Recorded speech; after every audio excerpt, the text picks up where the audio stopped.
அகர முதல எழுத்தெல்லாம் ஆதி பகவன் முதற்றே உலகு. பாக்குப்பன். வணக்கம். இன்று பாட்டி சொன்ன ஒரு பாட்டு. சான்றோர் பெருமக்களே, மூதுரையில் ஔவையார் பாடிய ஒரு பாடல்.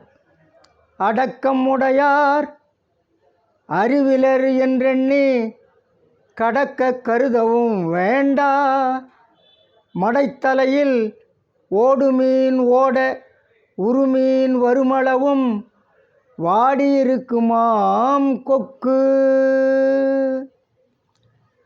ஓடையில் சிறிய மீன்கள் ஓடுவதை விட்டுவிட்டு பெரிய மீன் வரும் அளவும் கொக்கு அடக்கமாயிருக்கும்.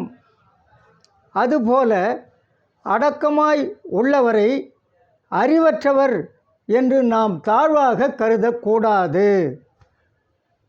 ஆக கொக்கு சின்ன மீன்லாம் போவோம், பார்த்துட்டு வேடிக்கை பார்த்துட்டு சும்மா இருக்கும், ஒன்றும் செய்யாது.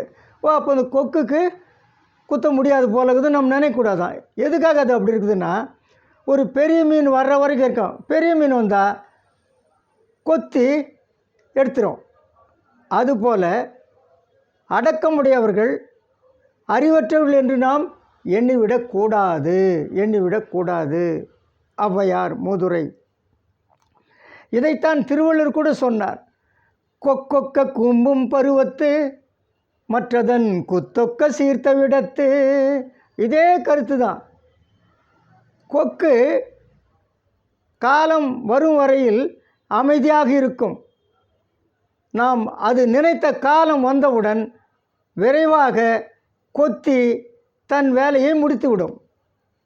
அதுபோல நாம் காலம் வரும் வரையில் பொறுமையாக இருக்க வேண்டும். காலம் வாய்த்த போது விரைவாக நாம் செயல்பட வேண்டும்.